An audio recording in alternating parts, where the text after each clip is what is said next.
Hey guys, I'm Bert with Dabbing with Washington Artists. The idea is simple. We have 6 dabs and 6 questions.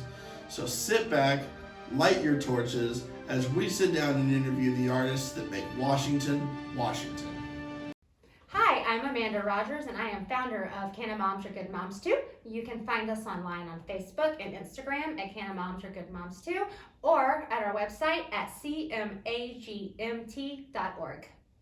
For today's series of dabs, we'll begin our smoke session with a Primus, a GMO, and a lemon berry, and we will round out the smoke session with a strawberry banana, a Cinderellas Dream, and a sour pineapple Skittles. Welcome to Dabbing with Washington Artists. Today we are joined by Amanda from Canna Moms Are Good Moms Too. Thank you for coming. Thanks for having me. Today we're actually filming a special Mother's Day episode, so we thought this would be the absolute perfect interview for it. Thanks for coming. We're glad to have you here. So today we're going to start out with a Primus. Primus is a hard-hitting indica-dominant strain known for its long-lasting high and sour taste. We found a gram of these sugar diamonds at a shop on Route 99 in Everett.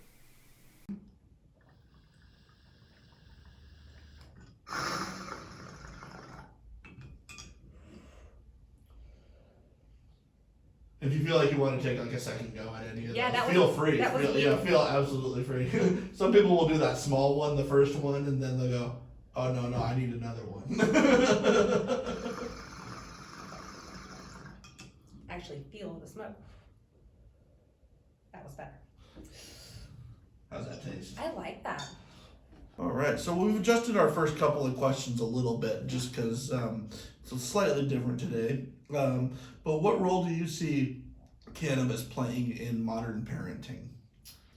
Cannabis in modern parenting needs to be as normal in modern parenting as a wine, as a Xanax, or as a beer. So my goal is to try and make that normal in parenting. Mom should be able to say after a long day of work, I need to go into the garage and smoke a joint. Mommy will be right back. The same as mommy needs to go to the kitchen and grab a glass of wine and have a sip of wine. Absolutely. So that's what I'm hoping for. I'm hoping to make it more normal that we can do this and it's okay. Now, you as a mom, do you prefer indica or sativa when you're with your child? Do you have particular strains that you actually gravitate towards? Indica hybrid is my go-to. Being high ADHD and anxiety, I don't do a lot of sativa. I do a little bit of sativa hybrids, but with my kid, it's usually indica hybrid during the day, and then at night when mommy really needs sun wine, it's straight indica. For our second one, for our second indica of the lineup, we have GMO, and this is a high terp sugar wax. GMO is an indica-dominant hybrid that's known for its intense body high and tendency to leave the smoker couch-locked, as well as its unique aroma of garlic and diesel. We picked up a gram of this live rosin at a shop on 88th Avenue in Linwood.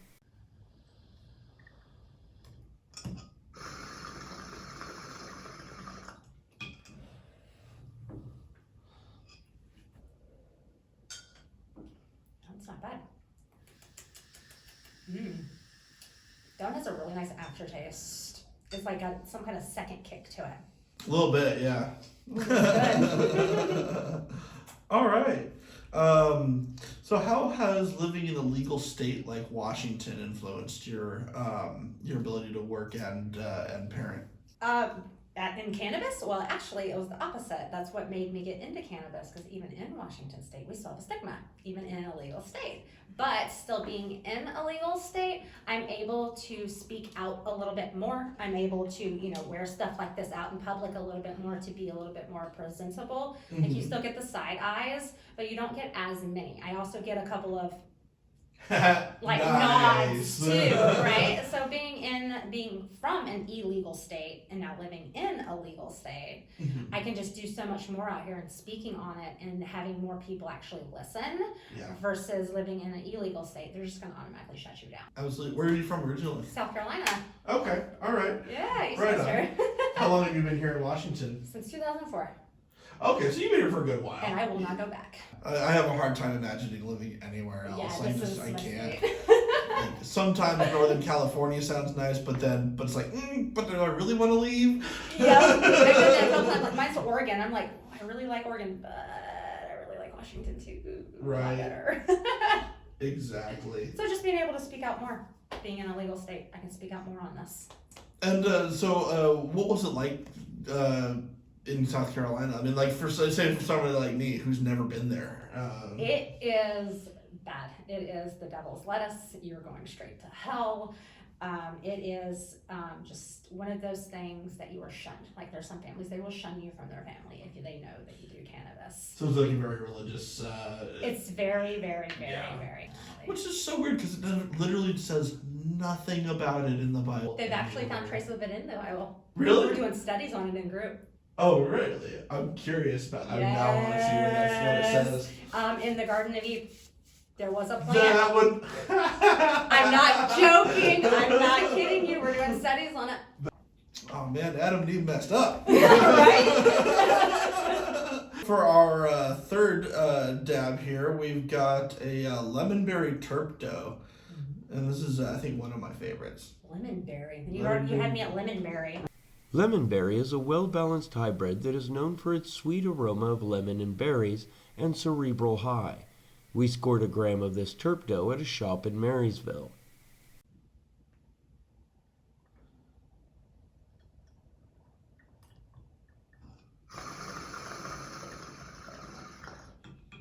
Awesome. What are some things that you think that moms and non-moms can do to help normalize or remove the stigma associated with cannabis and canna moms? First and foremost, and it's the biggest thing I do in my group, educate yourself. Absolutely. You've got to educate yourself. And you have to be willing to be educated on both sides. Mm-hmm. Like we have to be willing to listen to the non-mom side, but we need the non-weed mom side, but the non-weed mom side needs to listen to our side too. So first and foremost, if they could at least stop and listen to what we have to say and listen to what we have to educate on, that would be major. Mm-hmm. The other thing is just maybe put our differences aside and just come together as moms. You know, Yeah. like, hey, maybe I don't fully believe in what you're doing, but you are a mom and you are supporting, trying to help in Mhm. something. You're trying to do better in some way. Yes, so we just need to come together, but we just still get that bad stigma because we choose green over a liquid or a pill. Of course. So we just need to come together as one. And we also wanted to take a little bit of a moment to mention that you have your Etsy store, I do. which has some really cool stuff on it. I was looking at it with great merch, especially with Mother's Day coming up, guys. Actually, hold on. Please feel free to visit her Etsy store. I know this might not air in time for people to be able to get it in order by this Mother's Day, but you know what? You know. It's the thought that counts. Yeah, it's exactly the thought that counts, and a belated gift is better than nothing. So That's definitely. true. So, and I know some of you all have somebody that you can think of who's a good stoner mom. And we also have other stuff that doesn't say mom on it. Like it's mix and match in there, guys. So moving on, we've hit the halfway point. So how you feeling so far? Fine. Excellent. Okay. So our fourth dab here is going to be a strawberry banana. I always love that combo, right? You just say, you're like, oh, you went from lemon blueberry to strawberry banana. Like, Oh yeah. like how can you not, like, when I just sniff it? Strawberry banana is a hybrid known for its rich aroma of sweet berries and its creeper effect. We found a gram of this crumble at a shop on Bothell Everett Highway in Bothell. I'm also a sniffer. I like smelling things.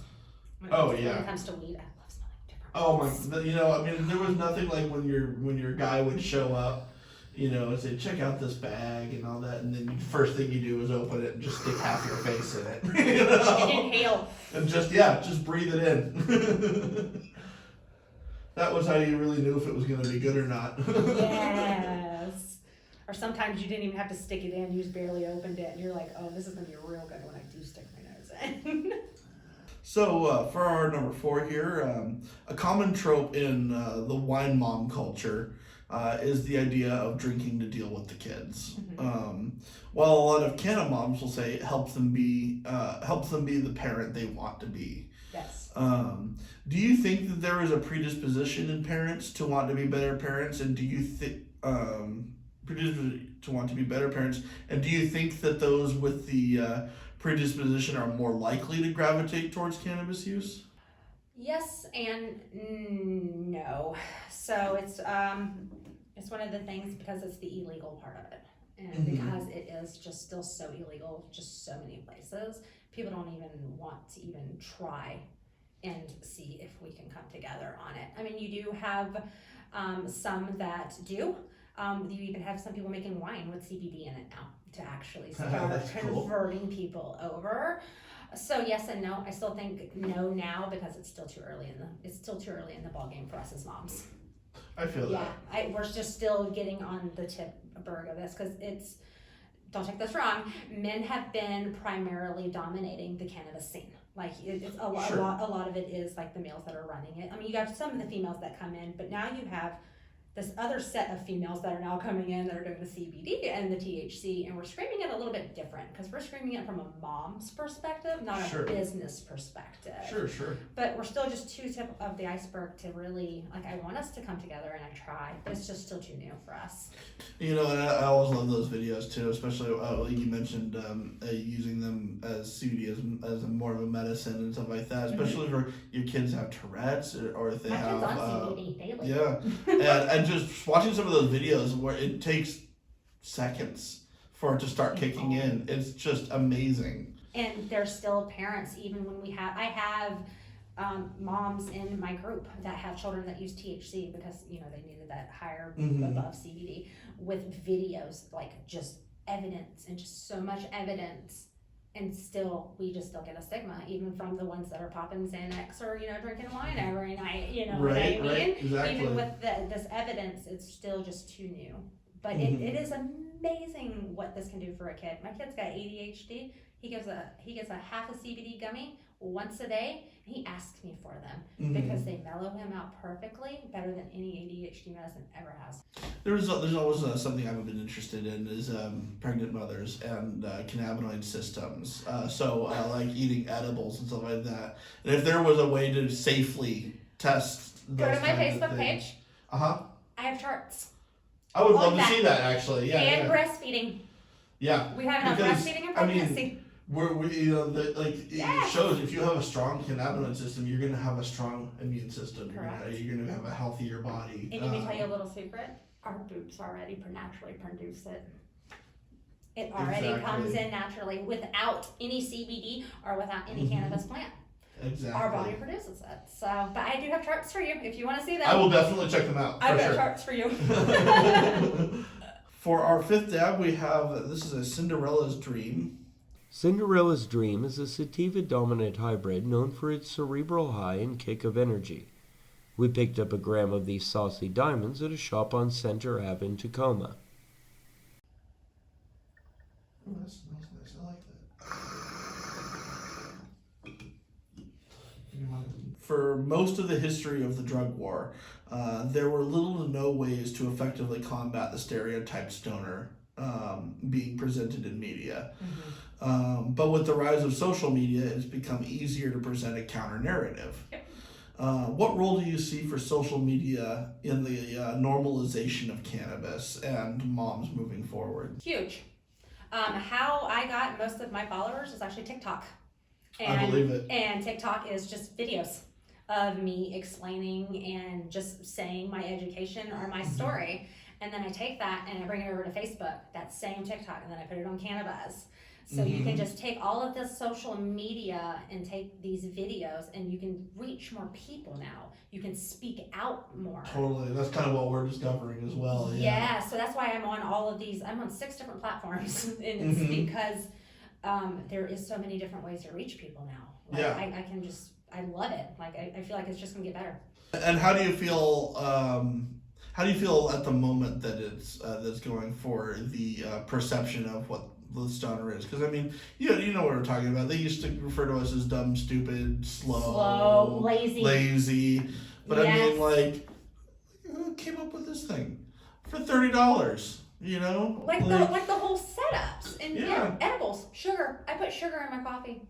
Oh yeah, I just the other day made some medicated chocolate syrup, and like that's going into chocolate milk. You know, Repeat the question. Oh, sorry. Oh, that was my bad. So you mentioned you were on several of these platforms, but as a whole, what do you think It's still social media can do for the normalization? Well, if it would quit blocking us on certain ones, it could do more. But it's still, like, you know, it goes back to we're still so new in this that there is still a lot of our stuff that gets deleted, removed. Yeah. But now I'm noticing that a lot more stuff is not. The more I tag education videos versus just saying, yeah, I smoke and I went and packed my kids some lunch and took them to school. That's true. It's starting to stay on a little bit more. So I feel like social media is progressing in the right direction. Yeah. But we're still getting there. But social media is going to be the best because word of mouth is the best way to get word out, and social media is worldwide. Absolutely. So it's just going to keep getting better. It's slow now, but I think it'll get better for social media. So this is a pineapple sour Skittles, and this is our last sativa for the night. Oh my gosh. Isn't that beautiful? Yes, like it's like pretty and like just shiny. Like you could throw one of those on a ring, you know? Right. Sour Pineapple Skittles is an indica dominant hybrid known for its sweet blend of fruit and citrus flavors and an energizing high that won't leave the smoker jittery. We scored a gram of these diamonds at a shop on 112th Avenue in Everett. Oh, this is the last one, so I mean, you've made it.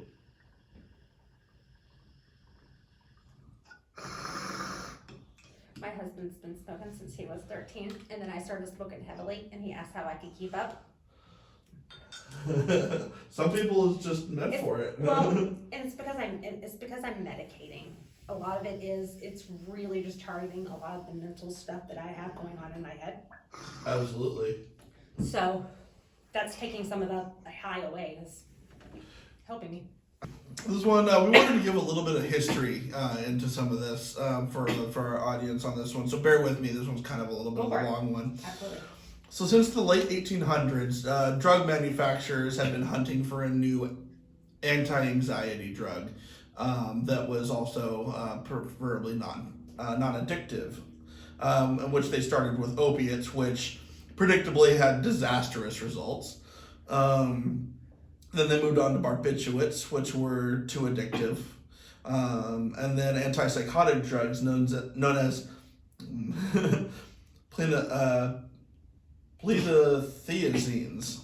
And then finally came benzodiazepines, which later became known as Valium and later became known as Mother's Little Helper. How does it make you feel knowing that the U.S. government has been waging war against the very thing that they've been searching for over a century? Can I cuss? Yeah, absolutely. Pissed off.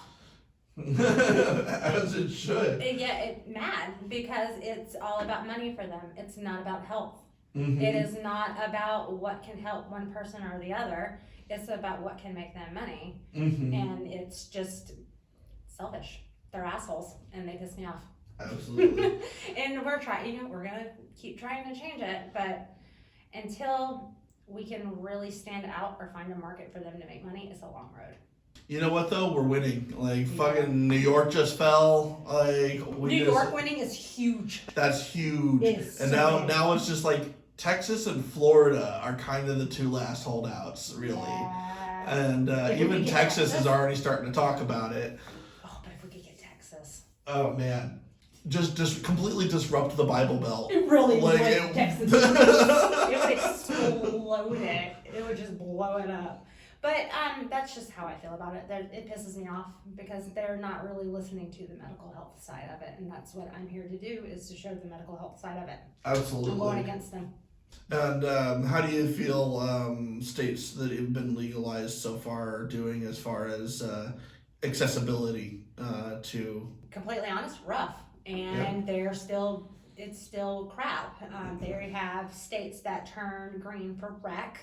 And we have moms in our group coming to us for help because even though it's recreational, they charge like $1,000 to get the card, and then when you get the card, you can only go to your one dispensary that's close to you, and you can only get but so much. So it's kind of like they're like, hey, we turned green, but it's kind of more to look good on paper, not really to help the person. And that's something else that in group we've been discussing to try and figure out how to help these moms to get help to even in green rec states. Absolutely. Or green medical states. Hey guys, thank you so much for watching. Remember to hit like or follow and share with your friends. Bye.